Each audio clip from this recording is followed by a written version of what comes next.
Well, because they say the deal was incredible, but they think the word that gets out is bad, except the numbers just came out, and I'm number one on TikTok, and all I do is talk about communism, right? So it's sort of good. I used it to get elected, too. But, you have to get your word out. But the numbers came out just a little while ago, and I was number one, some ridiculous number. I never heard of numbers like that, but number one. And all these entertainers are number 27, 29. It's crazy. I don't even understand myself, but that means that my word's getting out. And transatlantic relationships. Within 3 years, even before the pledged date, we have allocated an additional budget. First of all, starting with the defense industry. So the ceasefire with Iran, that was never really a ceasefire, now appears to really be over. We have ended all trade with Spain, and Japan is now apparently an Islamic republic. If all or any of that is news to you, then you've been fortunate enough to have missed Donald Trump's performance on the world stage at this week's NATO summit, where in a series of bizarre press conferences, Donald Trump ran the gamut of sounding merely uninformed to downright addled and crazy. Take a listen to some of the highlights. Is the ceasefire over? Is the ceasefire done? Is the MOU dead? It's a very interesting question. To me, I think it's over. I don't want to deal with them anymore. They're scum. I told this story yesterday. We had 111 missiles shot by the Islamic Republic of Japan.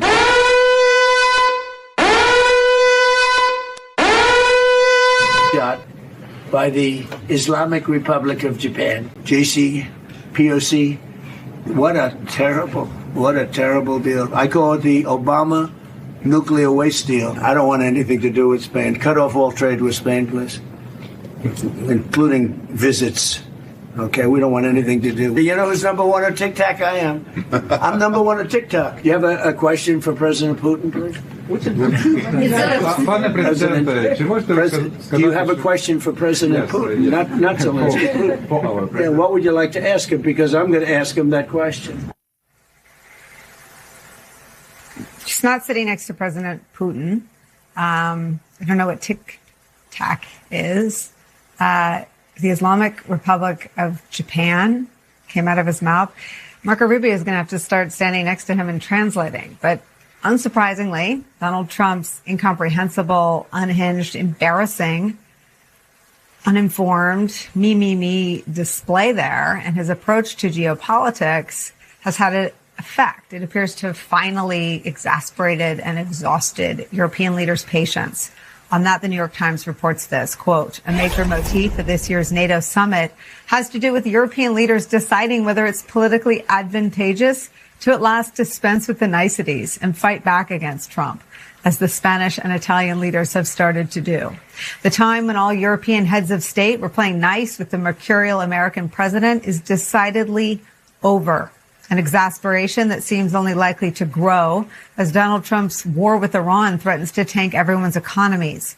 The New York Times reports this, quote, the global economy is set to slow sharply in 2026 after the war with Iran disrupted energy supply chains and triggered a fresh bout of inflation. The International Monetary Fund warned on Wednesday. The forecasts reflect the damaging toll from the decision by the U.S. and Israel to attack Iran this year. Donald Trump exhausting not just Americans' patience, but now the world's as he humiliates himself on the world stage is where we begin again today with some of our